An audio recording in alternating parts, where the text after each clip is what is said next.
अब देखें question number 26 की अगर हम बात करें तो आपको एक कास्टिक सोडा NaOH दे रखा है और उसकी कंसंट्रेशन दे रखी है 10 की पावर -10 और पूछ रखा है कि ऐसे सॉल्यूशन की pH बताएं। तो सबसे पहली बात तो ये कास्टिक सोडा है, बेस है, तो सीधी सी बात है बेस की pH तो 7 से ज़्यादा ही आएगी, तो ये तो हमारा हो ही नहीं सकता और ये तो हमारा हो ही नहीं सकता। अब हमारे पास दो ऑप्शन रह गए, अब आपको पता है ये बेसिक सॉल्यूशन है, तो बेसिक सॉल्यूशन से तो आपको OH आयन मिलेगा और OH आयन की कंसंट्रेशन आप सबको पता है क्या होती है, C अल्फा, क्योंकि NaOH कास्टिक सोडा है, पानी में घोलने पर OH आयन देगा और OH आयन की कंसंट्रेशन C अल्फा। C क्या है, इस बेस की कंसंट्रेशन जो आपको 10 की पावर -10 दे रखी है और आपको पता है कास्टिक सोडा तो स्ट्रॉन्ग बेस है, तो इसके लिए अल्फा 1 होगा, तो OH आयन की कंसंट्रेशन 10 की पावर -10। अब आप अगर इस OH आयन की कंसंट्रेशन का नेगेटिव लॉग लेंगे तो आपके पास POH आ जाएगा, POH बराबर होता है नेगेटिव लॉग ऑफ 10 की पावर -10, हाँ या ना। और ऐसा करोगे तो POH 10 आती है और POH 10 आती है तो सीधी सी बात है pH कितनी आएगी, 4, जो संभव नहीं है। pH 4 क्यों संभव नहीं है, क्योंकि आपको पता है बेसिक सॉल्यूशन है तो pH 7 से ज़्यादा होनी चाहिए, तो 4 तो हो ही नहीं सकती, -2 हो नहीं सकती। अब एक्चुअल में क्या है, ये वाला जो सॉल्यूशन है ना, ये बहुत ज़्यादा डाइल्यूट है। इस समय आप ये मानोगे कि OH आयन ना मुझे कास्टिक सोडे से मिलते हैं बल्कि किससे और मिलते हैं, पानी से मिलते हैं, क्योंकि ये बहुत ज़्यादा डाइल्यूट सॉल्यूशन है। 10 की पावर -10 मोलर का मतलब हो गया कि सॉल्यूशन बहुत बहुत बहुत डाइल्यूट है, मेन पानी ही पानी है, कोई एक आध बूंद OH आयन की डाल दी।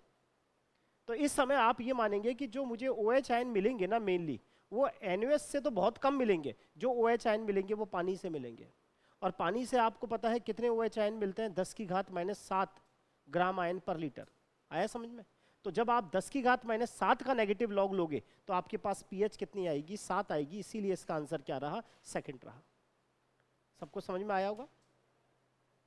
अगला क्वेश्चन, HCl का एक एक्वस सॉल्यूशन आपको दे रखा है और उसकी कंसंट्रेशन बता रखी है 10 की पावर -9 मोलर और आपसे कह रहा है कि इस सॉल्यूशन की आप pH निकालें।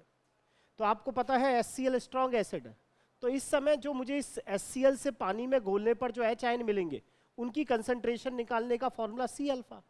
HCl स्ट्रॉन्ग एसिड है तो अल्फा का मान 1 हो गया, तो इस समय जो मुझे H आयन की कंसंट्रेशन मिलेगी वो मिलेगी 10 की पावर -9 और आप 10 की पावर -9 का नेगेटिव लॉग निकालेंगे तो pH कितना आएगा, 9, जो संभव नहीं है क्योंकि एसिड है, एसिड की pH तो हमेशा 7 से क्या होगी, कम होगी। तो ऐसे क्वेश्चंस के अंदर मैं आपको बता चुका कि इसका मतलब ये सॉल्यूशन डाइल्यूट सॉल्यूशन है और इसके अंदर जो H आयन की कंसंट्रेशन मिलेगा ना वो HCl से तो मिलेगी 10 की पावर -9, लेकिन जो पानी से H आयन की कंसंट्रेशन 10 की पावर -7 मिलेगी उसको आप नेगलेक्ट नहीं कर सकते, क्योंकि पानी के द्वारा H आयन ज़्यादा मिलते हैं किसकी तुलना में, HCl की तुलना में। और फिर मैं आपको बता चुका जब ऐसा क्वेश्चन आ जाता है तो उस स्थिति में उसका आंसर 6 व 7 के कहाँ रहता है, बीच में रहता है। आया समझ में? ध्यान रखें जब भी एग्जामिनर क्वेश्चन दे, आपको कंसंट्रेशन दे रखी हो 10 की पावर -8, 10 की पावर -9 तक दे रखी हो, चाहे HCl की चाहे NaOH की, तब तो आंसर जैसे HCl के केस में 6 व 7 के बीच में और NaOH के केस में 7 व 8 के बीच में। और अगर 10 की पावर -10, 10 की पावर -11 दे रहा है तो उस समय ये मान लेना अब इस एसिड या बेस के द्वारा H आयन या OH आयन दिए ही नहीं जाएंगे, जो भी H आयन और OH आयन मिलेंगे वो किससे मिलेंगे, पानी से मिलेंगे। जैसा पहले वाला हमारा क्वेश्चन था 10 की पावर -10 वाला, तब तो pH 7 निकली, लेकिन 10 की पावर -9 के केस में क्या मिल रही है, 6 और 7 के बीच में। अगला क्वेश्चन, दो आपके पास वीक एसिड है Ha1 और Ha2 और उनके आपको अम्ल वियोजन स्थिरांक Ka1 और Ka2 दे रखे हैं और वो आपसे पूछ रहा है कि Ha1 और Ha2 का अम्ल सामर्थ्य ज्ञात करें। तो आपको बता चुका दो अम्लों का अगर वो आपेक्षिक सामर्थ्य ज्ञात करने को कहे Ha1 बाय Ha2 बराबर आपको फॉर्मूला बता चुका √Ka1 by Ka2। Second grade में क्वेश्चन पूछा जा चुका ये वाला, सेकंड ग्रेड का क्वेश्चन है। दो वीक एसिड्स है Ha1 और Ha2, दोनों के आपको Ka दे रखे हैं, एक एसिड का Ka1 और दूसरे का Ka2 और पूछ रहा है दोनों अम्लों का आपेक्षिक सामर्थ्य ज्ञात करें, फॉर्मूला लगेगा अंडरूट Ka1 बाय Ka2। तो सीधी सी बात है, अंडरूट Ka1 2 गुना 10 की घात -6, Ka2 2 गुना 10 की घात -4, 2 से 2 कैंसिल आउट हुआ, 10 की घात कितना रह जाएगा -2, और 10 की घात -2 का अंडरूट लोगे तो क्या आएगा 10 की घात -1। बिल्कुल सही। कितनी ही बार ये क्वेश्चन सेकंड ग्रेड और फर्स्ट ग्रेड में पूछा जा चुका, 10 की पावर -8 मोलर HCl सॉल्यूशन की पीएच ज्ञात करें। आरपीएससी की सबसे ज्यादा पसंद है ये क्वेश्चन, 10 की पावर -8 मोलर HCl सॉल्यूशन की पीएच ज्ञात करें। क्या करें, देखिए अपना 7 तारीख का पेपर था वो बिल्कुल बेस था कि थोड़ा तो जो पहली बार पढ़ रहे हैं ना उनकी नींव तो कम से कम मजबूत हो। 2 वीक एसिड है Ha1 और Ha2, दोनों का Ka1 और Ka2 दे रखा है। ये तो है बेटा 2 गुना 10 की घात -6, ये 2 गुना 10 की घात -4, ऊपर गया तो 10 की घात -2 रह जाएगा, और 10 की घात -2 का अंडरूट लोगे तो क्या 10 की घात -2 का, तो 10 की घात -2 का मतलब 1/100, और 1/100 का अंडरूट लेगा तो क्या आएगा 1/, भाई ऊपर ले जाएगा तो 10 की घात -2 बचा ना, और 10 की घात -2 को क्या लिख सकते हैं 1/100, और 1/100 का अंडरूट लोगे तो 1 का तो 1 ही होता है और 100 का 10 होता है, तो 10 उल्टा चला गया तो 10 की घात -1 रहा नहीं रहा। आगे समझ कितनी ही बार क्वेश्चन, हाँ बेटा बिल्कुल रट गया आप तो, कि 10 की पावर -8 मोलर HCl सॉल्यूशन है, इसकी पीएच फाइंड आउट करें। जल्दीबाजी में 8 मत कर देना, आगे ध्यान, क्योंकि आपको पता है ये डाइल्यूट सॉल्यूशन है। इस समय हम ये मानेंगे कि जो हम HCl को पानी में डाल रहे हैं तो हमें H आयन ना केवल HCl से मिलेंगे बल्कि पानी से भी मिलेंगे। यानी इस समय जो टोटल मुझे H आयन मिलेंगे वो क्या मिलेंगे, HCl के द्वारा तो मिलेंगे 10 की पावर -8, और पानी के द्वारा जो मिलेंगे वो कितने मिलेंगे 10 की घात -7 मिलेंगे। आ गया होगा ध्यान। और ऐसी स्थिति में इसका आंसर आप सबको पता है 6 व 7 के मध्य आता है, और आंसर क्या है 6.9। फर्स्ट ग्रेड में पूछा जा चुका पुराने क्वेश्चन है फर्स्ट ग्रेड 2011 के, कि फेरिक क्लोराइड का आपको सॉल्यूशन दे दिया, आप उसको पानी में डालें और बताएं कि वो जो पानी में डालोगे उस सॉल्ट को तो वो पानी का सॉल्यूशन कैसा हो जाएगा। हमने पढ़ा भी है लवण जल अपघटन, कि जब किसी सॉल्ट को पानी के अंदर डाला जाता है तो वो पानी की पीएच को कई बार क्या कर देता है, चेंज कर देता है, क्योंकि पानी को तो हम ये मान के चलेंगे ये उदासीन है।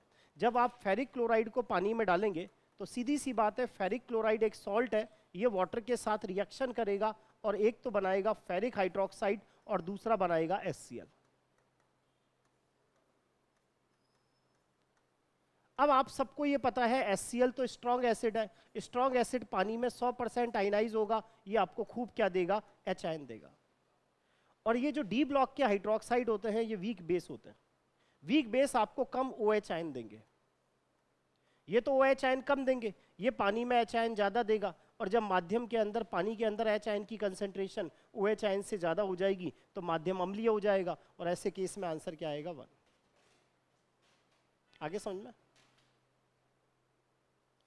सोडियम सल्फेट का जलीय विलयन कैसा होगा, सोडियम सल्फेट आपको पता है सोडियम सल्फेट है Na2SO4, आप इसको वाटर के अंदर डिसॉल्व कर लें, Na+ पानी के OH पार्ट को पकड़ेगा, एक तो कास्टिक सोडा बनेगा और साथ में आप सबको पता है क्या बनेगा, H2SO4 बनेगा। H2SO4 भी स्ट्रॉन्ग एसिड है, NaOH भी स्ट्रॉन्ग बेस है, जितने H आयन वो देगा उतने ही OH आयन ये देगा, बराबर की टक्कर है। सॉल्यूशन में जितने H आयन उतने ही OH आयन, तो सीधी सी बात है सॉल्यूशन कैसा रहेगा, उदासीन रहेगा। पुराने क्वेश्चन है फर्स्ट ग्रेड 2011 के, इनमें से वीक इलेक्ट्रोलाइट्स कौन सा है। HClO4 तो आपको पता है परक्लोरिक एसिड है, ये स्ट्रॉन्ग एसिड है, सभी स्ट्रॉन्ग एसिड आपको पता है स्ट्रॉन्ग इलेक्ट्रोलाइट होते हैं। HI आपको पता है प्रबल अम्ल है, प्रबल वैद्युत अपघट्य है। सोडियम एसीटेट सॉल्ट है, सभी सॉल्ट ज़्यादातर प्रबल वैद्युत अपघट्य होते हैं, सभी कंसंट्रेशन पर 100% आयनाइज होते हैं। कार्बोनिक एसिड आप सबको पता है वीक एसिड है, और वीक एसिड आपको पता है बहुत कम पानी में आयनाइज होते हैं, वीक इलेक्ट्रोलाइट्स होगा। वापिस उसी टाइप का क्वेश्चन, 2 अम्ल हैं, एक अम्ल का नाम है Ha1 बाबा, एक का नाम है Ha2 बाबा। इस अम्ल का Ka1 दे रखा है 9.8 इंटू 10⁻⁵ और दूसरे का दे रखा है 2 × 10⁻⁶। अम्ल के दोनों सॉल्यूशंस अलग अलग हैं, मतलब एक सॉल्यूशन तो Ha1 का है और दूसरा सॉल्यूशन Ha2 का है। प्रत्येक में अम्ल की जो आपने प्रारंभिक कंसंट्रेशन ले रखी है वो 1 मोलर है, यानी इसके अंदर भी पानी का 1 मोल घोला है और इसका भी दूसरे पात्र में पानी का 1 मोल घोला है। और मुझसे पूछा जा रहा है इन अम्लों के हाइड्रोजन आयन की कंसंट्रेशन का अनुपात बताएं। तो वही फॉर्मूला है, पहला जो अम्ल है उसके हाइड्रोजन आयन की कंसंट्रेशन और जो दूसरा अम्ल है उसके हाइड्रोजन आयन की कंसंट्रेशन। अब आप सबको पता है हाइड्रोजन आयन की कंसंट्रेशन निकालने का फॉर्मूला होता है √K/C। दोनों की प्रारंभिक सांद्रता भी एक जैसी है तो C1 और C2 एक जैसे हो जाएंगे, तो H आयन की कंसंट्रेशन अपॉन H आयन दूसरे वाले जो एसिड है उसके H आयन की कंसंट्रेशन का जो रेशो होगा वो √K1/Ka2 के बराबर होगा। आगे समझे? ये भी आपसे सेकंड ग्रेड में पूछा जा चुका। √Ka1 9.8 × 10⁻⁵, Ka2 2 × 10⁻⁶। सही है? इसको ऊपर ले जाओ तो ये ऊपर जाकर 10⁻⁶ हो जाएगा। 10⁻⁻5 गया तो सीधी सी बात है 10 रह गया, और 9.8 को 10 से गुना कर लो 98। 98 में 2 का भाग लगाओ 49, और 49 का अंडूर लोगे तो क्या आएगा 7:1। बिल्कुल अनुष्का, बिल्कुल सही है। अब तो जो दूसरा राउंड लगा रहे होंगे उनको लग रहा होगा ये धीरे धीरे सर बुकलेट भी याद हो जाएगी और धीरे धीरे सारे क्वेश्चंस भी याद हो जाएंगे। अगला क्वेश्चन, 2 × 10⁻³ मोलर HCl सॉल्यूशन है। फर्स्ट ग्रेड का छोटा सा क्वेश्चन है 2015 का, आपको पीएच फाइंड आउट करनी है।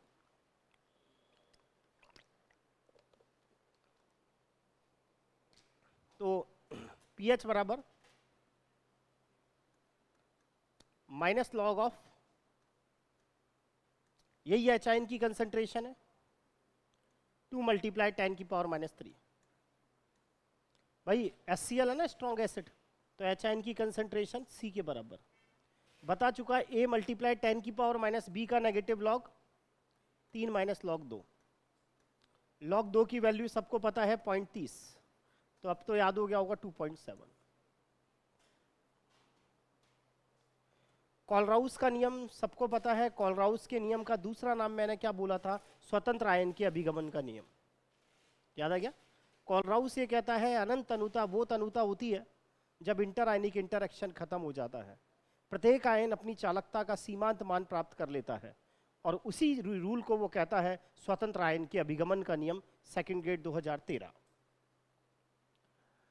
फर्स्ट ग्रेड के अंदर पूछा जा चुका, आपसे डिबाई हकल ऑनसेंजर इक्वेशन पूछी जा चुकी। फाइनल फॉर्मूला कॉपी में लिखा रखा हूं कि C कंसंट्रेशन पर मोलर चालकता बराबर अनंत तनुता पर मोलर चालकता माइनस 82.4 dt 1/2 नीटा प्लस 8.20 मल्टीप्लाई 10⁵। क्वेश्चन को देख चुके हो, अपनी कॉपी में देखेंगे। आंसर नंबर क्या है? 2। याद करेंगे इसमें 2 फैक्टर हैं, एक बताया था असम्मित प्रभाव, याद आया? याद आया? और एक शीतलन प्रभाव, याद करें। सोडियम सल्फेट सॉल्यूशन है, उसकी आयनिक स्ट्रेंथ फाइंड आउट करनी है। तो याद करेंगे आयनिक स्ट्रेंथ फाइंड आउट करने का formula half summation of ion की कंसंट्रेशन और आयन के चार्ज का स्क्वायर, यही है। आप याद करेंगे जो सोडियम सल्फेट है ये अगर पानी में आयनाइज होगा तो 2 तो मुझे सोडियम आयन मिलेंगे और 1 मुझे क्या मिलेगा? सल्फेट आयन मिलेगा। ठीक है? किसी भी आयन की जो कंसंट्रेशन होती है वो बराबर होती है किसके? C के। सही है?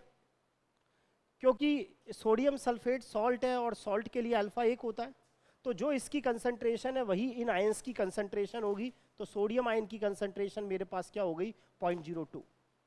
आगे ध्यान, फॉर्मूला लगाओ हाफ, पहला आयन इसकी कंसंट्रेशन कितनी है? 0.02। इस आयन के ऊपर जो चार्ज है उसका स्क्वायर करोगे तो 1 का स्क्वायर क्या हो जाएगा? 1, ये यही रह जाएगा। दूसरा जो आयन है उसकी कंसंट्रेशन 0.02, चार्ज है 1 का स्क्वायर करोगे तो ये भी 0.02। तीसरा आयन आपके पास क्या है, सल्फेट आयन, इसकी कंसंट्रेशन भी क्या होगी 0.02। 4 का स्क्वायर करोगे, 2 का स्क्वायर कितना हुआ 4। समझ में आया?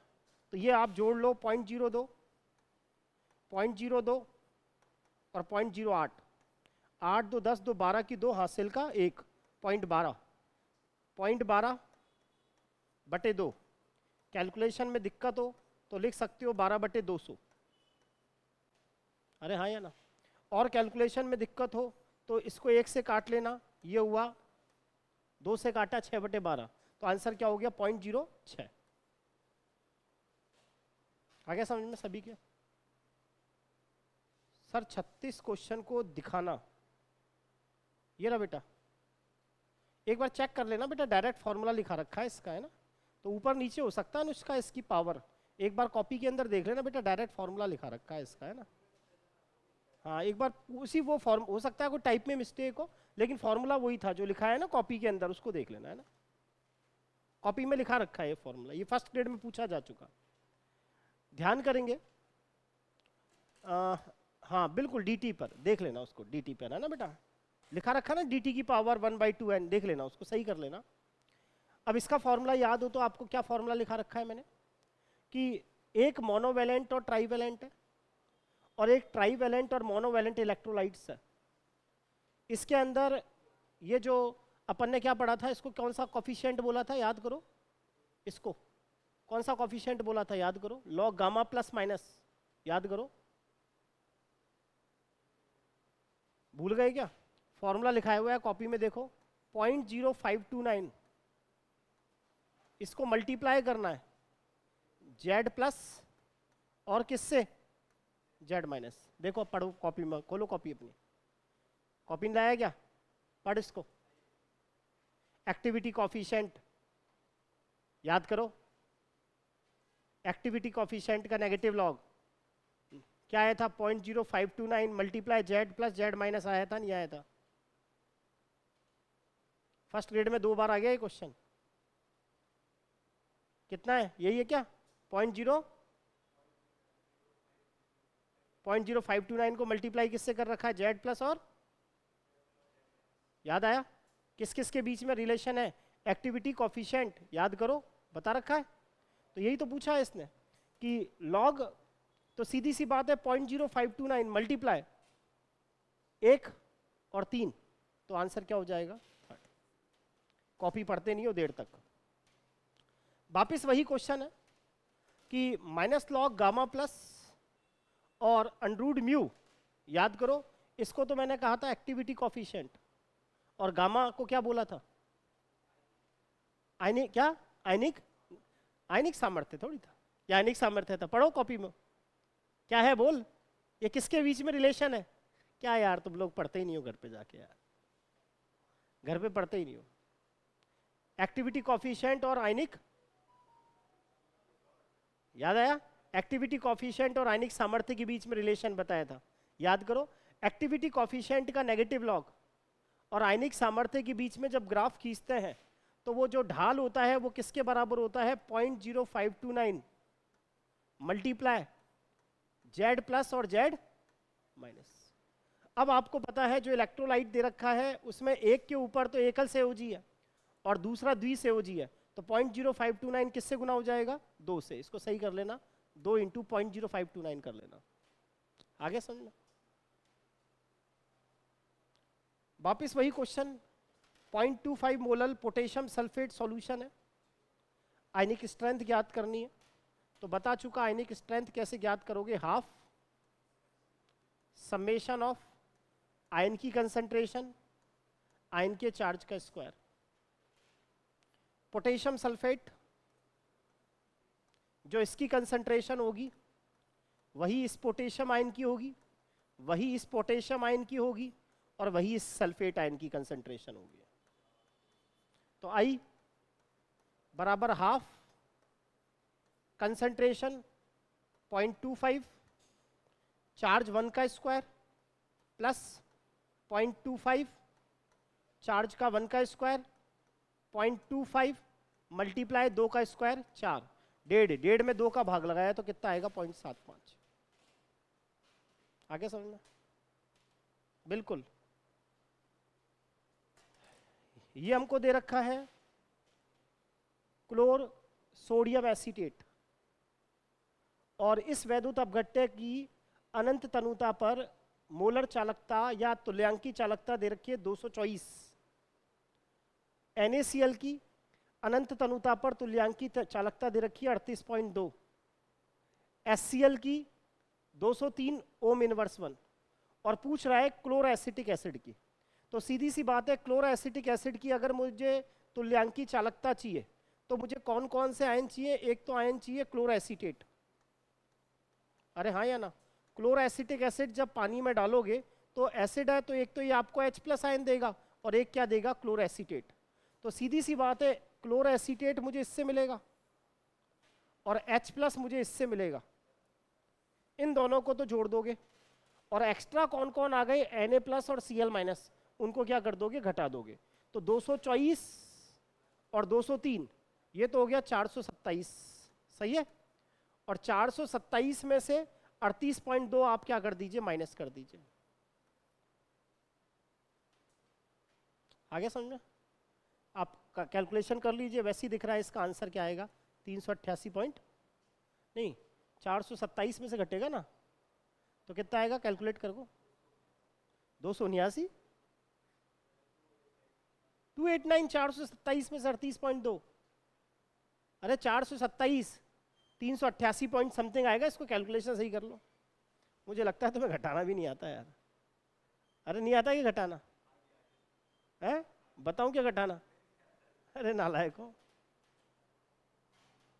अगला क्वेश्चन, हाँ ये आपको इस साल सेकंड ग्रेड में पूछा था। चालक तो मैंने बताया था जी, और विशिष्ट चालक तो कैप्पा, और सेल स्थिरांक G*। बता चुका कैप्पा किसके बराबर होता है? G*G*। क्वेश्चन में G* पूछा गया है। G* किसके बराबर होगा? Kappa upon G। कैप्पा आपको पता है विशिष्ट चालक तो है, G चालक तो है, और G* सेल स्थिरांक है। इस साल सेकंड ग्रेड में 42वां क्वेश्चन पूछा गया, सेकंड ग्रेड 2022, 388.8। हाँ बिल्कुल सही है बेटा। अब आपको 3 वैद्युत अपघट्य दे रखे हैं और उनकी अनंत तनुता पर तुल्यांकी चालकता दे रखी है। एक तो दे रखा है Ba, एक Ca और एक Bx, और पूछ रहा है Cx के लिए। तो Cx के लिए एक तो मुझे C+ चाहिए और एक X- चाहिए। तो C+ तो इससे मिलेगा और X- इससे मिलेगा, यानी ये दोनों तो आपस में जुड़ेंगे। C+ और X-, और AB वाला क्या हो जाएगा? माइनस हो जाएगा। तो इसको जोड़ो। अब देखो Ba की तो दे रखी है 140 और Ca की दे रखी है 120 और Bx की दे रखी है 198। तो 198 और 120 जोड़ लो, 8 11 318, और उसमें से माइनस क्या कर दो? 140। 8 ये एक इधर दे देता है, इस मतलब 7, और कितना हो गया? 178। 178 है ना? हाँ आ रहा है क्या? फर्स्ट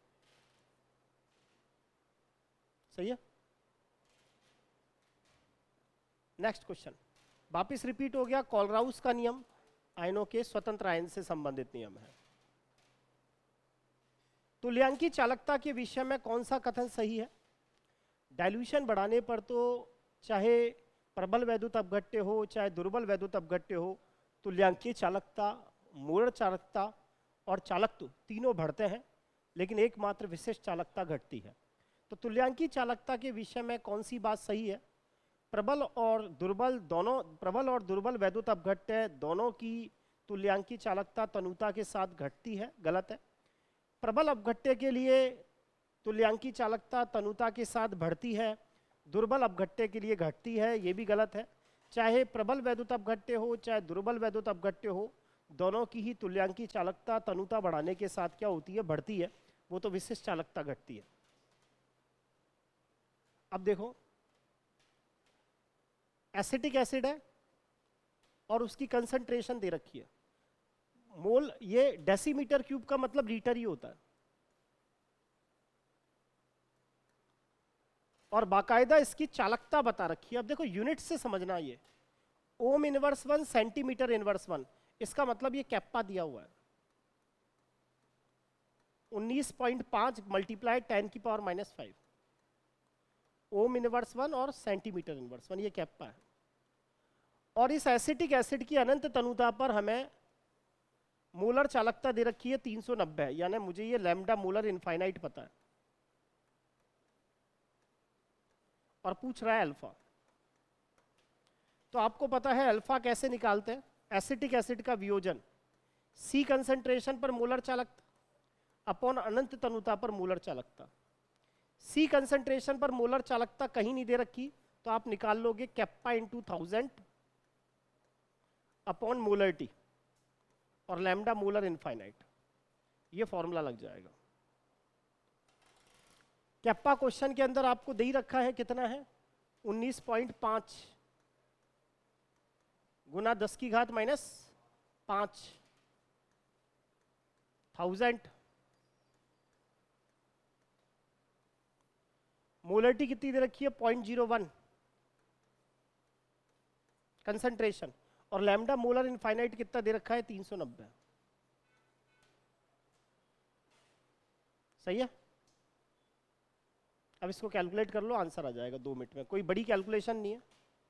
इस बिंदी को हटाओगे 100, सही है। ये कट गया 10 की घात -5 और ये है 10 की घात 5। इस पॉइंट को हटा दो, ये 0 नीचे आ जाएगा।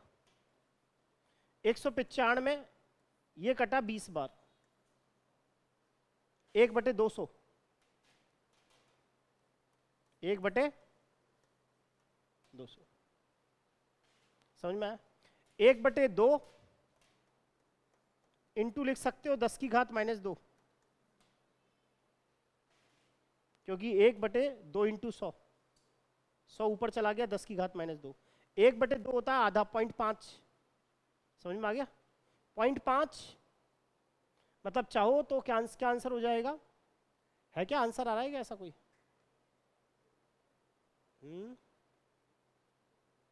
कहाँ मिस्टेक है कैलकुलेशन करना, कैलकुलेशन देखो क्या है, कितना आ रहा है, कैलकुलेशन करके देख लो ना।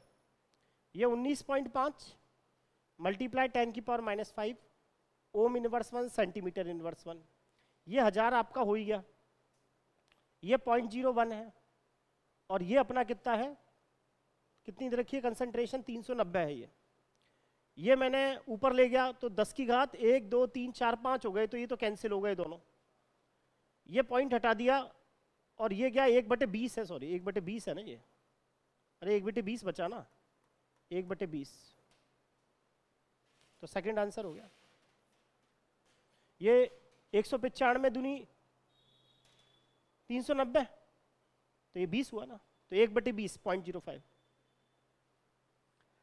एक फैराडे विद्युत को क्यूप्रिक लवण में से गुजारें तो मुक्त होने वाला कॉपर कितना होगा।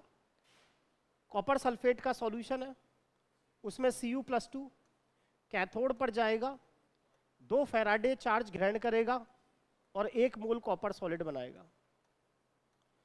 जब चार्ज 2 फैराडे प्रवाहित करते हो तो 1 मोल कॉपर जमा होता है, 1 मोल कॉपर का मतलब 63.5, और अगर आप 1 फैराडे प्रवाहित करेंगे तो इसका आधा हो जाएगा, आंसर 31.75 सेकंड ग्रेड में आया हुआ है। नेक्स्ट क्वेश्चन, 1 मल्टीप्लाइड 10 की power -3 mole litre inverse 1 ethanoic acid है, यानी ये एसिटिक एसिड की कंसंट्रेशन दे दी, और इस C कंसंट्रेशन पर जो एसिटिक एसिड का जलीय विलयन है उसकी मोलर कंडक्टिविटी दे दी। यूनिट देखी अपन ने, siemens centimetre square mole inverse 1, इसका मतलब मुझे ये C कंसंट्रेशन पे मोलर कंडक्टिविटी क्वेश्चन में दे दी 13। ठीक है। अनंत अनुता पर एसीटेट और H+ आयन की आयनिक चालकताएं आपको दे रखी है 350 और 40, तो इन दोनों को जोड़ दोगे तो आपको अनंत अनुता पर एसिटिक एसिड की मोलर चालकता प्राप्त हो जाएगी 390। सही है। क्या पूछ रहा है, वियोजन की मात्रा अल्फा, C कंसंट्रेशन 13/390 कितना हुआ 1/30, अरे 1/30, और आपको पता है इसको परसेंटेज में बदलना है तो किससे गुना कर दो, 100 से। तो आंसर होना चाहिए मेरे हिसाब से 3.3%। अनुष्का सी आ रहा है क्या बेटा? सी तो नहीं आना चाहिए, पहले वाले का आ रहा होगा सी। हाँ अनुष्का सी कैसे आ रहा है बेटा इसका? बेटा 1/30। हाँ ये आएगा ना। हाँ अगला क्वेश्चन, तुल्यांकी चालकता की यूनिट पूछ रहा है। तुल्यांकी चालकता आप सबको पता है lambda equivalent kappa into 1000 upon normality. Kappa की यूनिट सब जानते हो, ओम इनवर्स 1 और क्या, सेंटीमीटर इनवर्स 1। 1000 की यूनिट कोई होती नहीं है, नॉर्मलता होता है 1 लीटर विलियन में उपस्थित ग्राम तुल्यांकों की संख्या, यानी नॉर्मलता होती है ग्राम तुल्यांक बटे आयतन, और आयतन किस में लिया जाता है, सेंटीमीटर क्यूब में। तो तुल्यांकी चालकता की यूनिट हो गई ohm inverse 1 centimetre square gram equivalent inverse 1। 25 degree Celsius पर एक दुर्बल वैद्युत अपघट्य है, उसका अल्फा दे रखा है और उसकी अनंत तनुता पर मोलर चालकता दे रखी है, और उसकी मोलर चालकता पूछ रहा है, यानी अल्फा बराबर सी कंसंट्रेशन पर मोलर चालकता बटे अनंत तनुता पर विलियन की मोलर चालकता। आगे समझ में?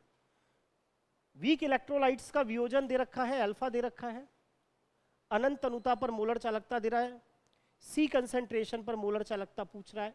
अल्फा को लैम्डा मोलर इनफाइनाइट से मल्टीप्लाई कर दो, 2 गुना 10 की घात -9 मल्टीप्लाई बाय 500 गुना 10 की घात -4, तो ये हो गया 10 की घात -13 और ये 1000 10 की घात -10 सीमेन मीटर स्क्वायर मोल इनवर्स 1। बिल्कुल उम्मीद करता हूं आपको ये सारे क्वेश्चन समझ में आ गए होंगे। और देखो बिल्कुल मैं खुद जान पूछ के इलेक्ट्रो के कोई बड़े क्वेश्चन नहीं दे रहा, केवल वही क्वेश्चन दे रहा हूं। परसों के पेपर में भी मैं वही क्वेश्चन दे रहा हूं। एक बार के लिए आप अपना बेस मजबूत करो, कैलकुलेशन करना सीखो, उसमें उलझो, क्योंकि जब तक आप कैलकुलेशन नहीं सीखेंगे तब तक नहीं होगा। इन दोनों हो सकता है वीडियोस में बफरिंग की प्रॉब्लम आ रही हो, टेंशन मत करना, 1-2 दिन में सही हो जाएगी, क्योंकि टेक्निकल प्रॉब्लम होती है, इसमें अपन कुछ नहीं कर सकते। कई बार ऐसा होता है कि वो गोल गोल घूमने लग जाते हैं वीडियो, तो वो कंपनी की प्रॉब्लम होती है, 1-2 दिन में सही हो जाएगी। अब पुनः 2 मिनट बाद मैं थर्मोडायनेमिक्स से स्टार्ट करूंगा एक बार, ठीक है? 2 मिनट बाद थर्मोडायनेमिक्स वापस से स्टार्ट कर रहा हूँ, तो वापस जो लोग लाइव में हैं जुड़ेंगे।